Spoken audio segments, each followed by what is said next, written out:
voilà, on a une actualité de Smash Hit avec un dernier album sur 2017. Dans un premier temps, quel retour vous avez eu par rapport à cet album, comment les médias ont appréhendé cet album? Ça a été assez drôle en fait, parce qu'on a eu des gens qui critiquaient l'anglais, des gens qui critiquaient le français, il y a eu le choix. Mais en général, ce sont des bons retours. On a toujours un ou l'autre qui a kiffé sur l'anglais. On s'y attendait parce qu'on a pris un peu de risque, on s'est dit voilà, on va faire un album normal, on va proposer un album qu'on va composer de la même manière sur les instrus, et avec une version française et une version anglaise. Forcément, c'était sûr et certain qu'il y a des gens qui n'allaient pas aimer la version anglaise et puis la respectivité préparée. Mais globalement, on est super contents. Ça fait partie justement de ma deuxième question, cet album qui est sorti en deux versions. Bien entendu, tu l'as dit, et on le sait, des mécontents, il y a eu de part et d'autre des avis. Si demain le prochain album devait sortir, Smash Hit, c'est quoi? On recommencerait cette expérience ou c'est quelque chose qui... On est dedans là, et du coup on va faire ni l'un ni l'autre, c'est-à-dire qu'on va mélanger les deux, on va faire un album qui va pas être soit une version anglaise soit une version française. On va mixer tout dans une... on va faire des chansons françaises, des chansons anglaises, et puis aussi des chansons où on fait un peu en anglais, un peu en français, et puis, on va mélanger vraiment le truc à fond. Pas séparer les deux. Toujours dans cet esprit qu'on connaît bien Smash Hit, avec le côté metal rap et aussi le côté game prononcé, est-ce que cette culture va rester? Est-ce que c'est le concept de Smash Hit qui perdure? C'est totalement notre marque de fabrique, on va la garder, quoi qu'il arrive. Ce serait dommage de changer. Présent. Mais c'est vrai que là on va créer un nouvel album sous peu là, et on va continuer à garder ce côté geek et on va un peu plus perso quoi. Ouais, on va aller un peu plus. C'est vrai qu'on a fait beaucoup de références sur le dernier album, surtout dans le truc geek. Là, on va faire des trucs plus perso, je pense. Enfin, c'est Paul, Lui de l'intimiste, c'est lui qui écrit tous les textes, donc voilà, c'est lui qui va en parler, mais effectivement, on va faire un truc un peu plus perso, je pense. Dans cet esprit qu'on connaît Geek Game, j'ai souvenir sur scène avoir vu aussi de l'animation avec des danseuses, avec voilà, pas que vous, mais voilà, du cosplayer. Justement, cette animation sur scène, elle est là, elle est présente. Mais qu'est-ce qui vous motive à mettre toute cette animation? Ça fait partie de notre truc. Le fait qu'on parle de jeux vidéo et tout ça, justement, d'avoir des cosplayers qui reprennent les jeux vidéo, ça correspond totalement à notre identité. C'était voulu, mais Non, mais c'est-à-dire que nous, on fait du métal, mais on fait pas du métal, genre ouais, on est des méchants. On est pas des méchants, on joue à la console et puis on est à la maison, on mange des pizzas et puis on va pas jouer un rôle qu'on n'a pas, donc en fait, vas-y, jouons le côté geek, second degré, qu'on est à fond finalement. Et puis les gens, ils nous aiment bien pour ça aussi, je pense, parce qu'on est honnête, tu vois, on essaie pas de se la raconter bad boy et tout, on s'en fout, tu vois. Et ouais, je pense que c'est bien de rester garder un univers voilà, un peu intègre. C'est vrai que les nouveaux danseurs, tout ça. Personne, cosplay, tout c'était un peu drôle au début, mais c'est pas évident parce que ça demande énormément. On le fait, les cosplayers sur les gros concepts. Ça a demandé parce que les cosplayers en shoot, c'est déjà les meilleurs de France. Et eux, ils sont beaucoup pris, et c'est pas évident de faire de créer un show avec eux. Je trouve que ça n'a jamais été fait, tu vois, le cosplay c'est un truc à part, le métal c'est un truc à part, donc en fait le fait de mélanger des univers, je trouve que c'est bien de réunir un peu des horizons différents, voilà, c'est en termes d'affiches, aujourd'hui il y a peu d'annonces par rapport à des dates à venir. On voit une belle date qui arrive là, courant juin avec des mots d'Agoba Ultra Vomit. Oui, ça c'est jeudi. Voilà, et il y en a une le lendemain. Mais qu'est-ce qu'il y a d'autre? Enfin, il n'y a rien d'autre après, il y a quelque chose qui se prépare d'ici la fin de l'année. Il y a New York aussi qui fonctionne derrière en fait, avec deux festivals. Moi je l'ai dit, c'est deux gros festivals. Vraiment des gros.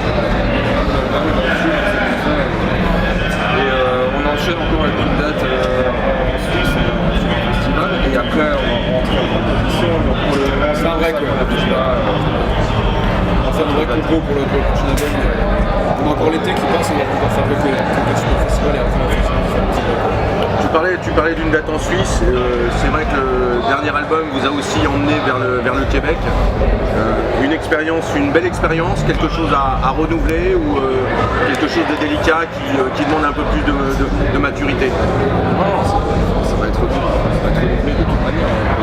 C'est la troisième fois qu'on est au Québec, je crois. En fait, on a un label là-bas qui produit des Sabino Squad et tout, donc c'est déjà un truc qui tourne.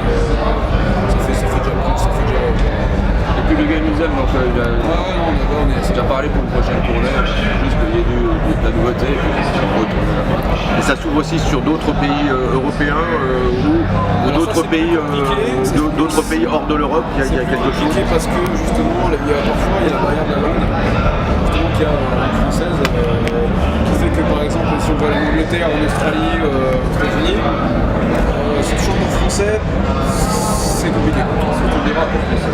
Surtout du rap en français, évidemment. Du coup, alors on a un peu des nouvelles opportunités, mais pour l'instant c'est encore à développer. On pourrait s'attendre aussi à voir Smash Hit au Japon par rapport à la culture. On a déjà été, ouais, voilà. Et c'est quelque chose qui peut se renouveler par rapport à la culture geek et ça peut être renouvelé. Alors, vous l'avez abordé, c'était une question que j'avais mis de côté. Donc là, dans l'interview, maintenant on le sait, il y a quelque chose qui se prépare. Donc 2019, c'est sûrement la sortie d'un nouvel album, une campagne sur scène. Avec beaucoup de nouveautés. Voilà. Est-ce que c'est indiscret de parler de cet album, un petit peu son contenu, à quoi s'attendre? Voilà, pas grand chose à t'inquiéter. On est en train de réfléchir comment on va le monter déjà et qu'est-ce qu'on va faire. Il va y avoir du changement, ça c'est sûr. Il va y avoir du changement au niveau line-up. On ne le dit pas encore, mais ça va commencer très bientôt. Voilà, on sait très bientôt. Donc là, on peut pas vraiment. Donc forcément, ça va amener du changement. Oui, il y aura une belle nouveauté parce que. Et il y a un clip, ça n'a rien à voir, mais il y a un clip qui sort l'année prochaine. On bosse dessus depuis très longtemps sur Zelda. On a fait depuis très longtemps et qui va enfin sortir le mois prochain. C'est un peu notre coup de cœur que j'ai mis beaucoup de temps dessus à réaliser. C'est Zelda quoi. Ça fait énormément de travail là, depuis les places. Je pense qu'on sera fiers de le sortir. Parce qu'on va relayer quand même bosser dessus. Comment vous vous situez dans cette scène française? Vous êtes un petit peu à part dans la démarche, mais quelque part vous êtes dans un milieu métal, dans un milieu je dirais prononcé au niveau énergie, au niveau puissance, au niveau sonorité. Par rapport à tous ces groupes aujourd'hui qui ont démarré en même temps que vous, qui avancent, comment vous vous situez par rapport à ce contexte? Est-ce qu'il y a vraiment une amitié, une solidarité? Si tu regardes en fait, j'ai rencontré un peu rien, c'est-à-dire en fond de l'Alsace, oui, c'est toujours un peu autoproduit. Et du coup, on a tous se démarqué par rapport à ça parce qu'on a trouvé des gars qui.